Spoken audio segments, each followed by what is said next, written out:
کاتی ئامادەکاری و بەڕێکەوتنە بۆ قوتابخانە. هەموو ئەوانی دەچنە قوتابخانە مێرمەنداڵ و گەنجن، بەڵام لەنێو هەموو ئەم ڕووسارە گەنجانە پریسیلا سیتینی تەمەن 98 ساڵ هەیە کە بە گۆگۆ لەنێو قوتابیانی هاوپۆلی ناسراوە.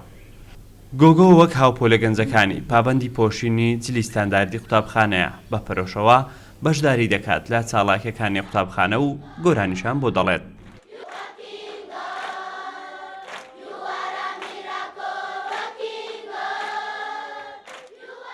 ئەو ئێستا لە پۆلی شەشەمە و بە وتەی مامۆستاکانی بەتوانایە بۆ فێربوون. زۆرترین بابەتەکانی کە لە پۆلدا حەزی لێتی بریتین لە زانست، پەروەردەی ئاینی مەسیحی و بیرکاری.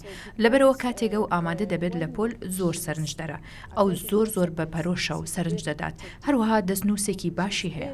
دەستنووسەکەی باشترینە لە پۆلدا. اینجا گۆگۆ قوتابیەکان هەن دەدات و بۆتە ڕێنیشاندەریان.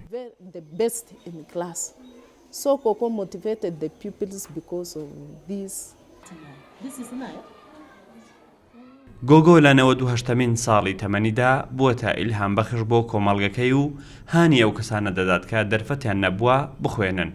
پریسیلا هەروەها لە فیلمێکدا ڕۆڵی بینیەوە دەربارەی گەشتە پەروەردەی یەکەی بە ناونیشانی گۆگۆ. یەکێک لە نەوەکانی دەڵێت داپیرەیان بووەتە ڕێنیشاندەرێکی گرنگی خێزانەکەیان و شانازی پێوە دەکەن. داپیرەم گەواهیدەرێکی ڕاستە کە پەروەردە هیچ سنوورێکی نییە، بەو شێوەیە کە منی زیاتر پەروەردە کردووە و من زۆر دڵخۆشم بووی. ئەو بەڕاستی ئایکۆنێکە، ئایکۆنێکی هاندەر و مۆدێلی ڕۆڵجێر.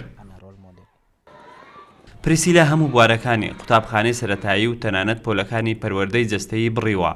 ئەو دەڵێت بەنیاز نییە بە زووی وازە فێربوون بهێنێت و دەیەوێت ببێتە نمونە بۆ کچانی تر، بە تایبەتی کچانی گەنج.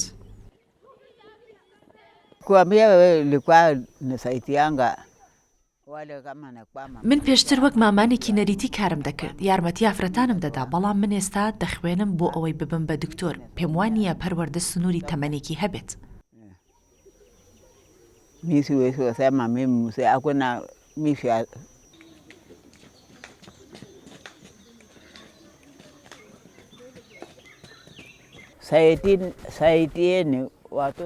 تکایە یارمەتی کچان بدەن بۆ ئەوەی بخوێنن. هەموو منداڵەکان دەبێت بەبێت جیاوازی پەروەردە وەربگرن. من حەز دەکەم بڕۆم بۆ قوتابخانە، وەک ئەوە وایە کە بەهێزترم بکات. من منداڵەکانم هان دەدەم بۆ خوێندن.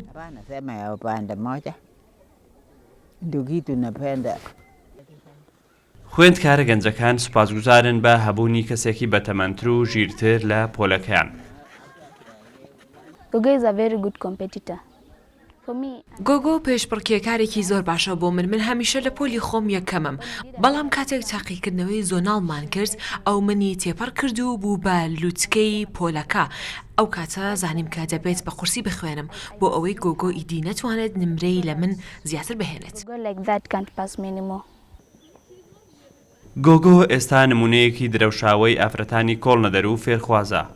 ئافرەتێک کە سەلماندی هیچ کات درەنگ نییە بۆ فێربوون و گەیشتن بە ئامانج و سوود وەرگرتن لە پەروەردە.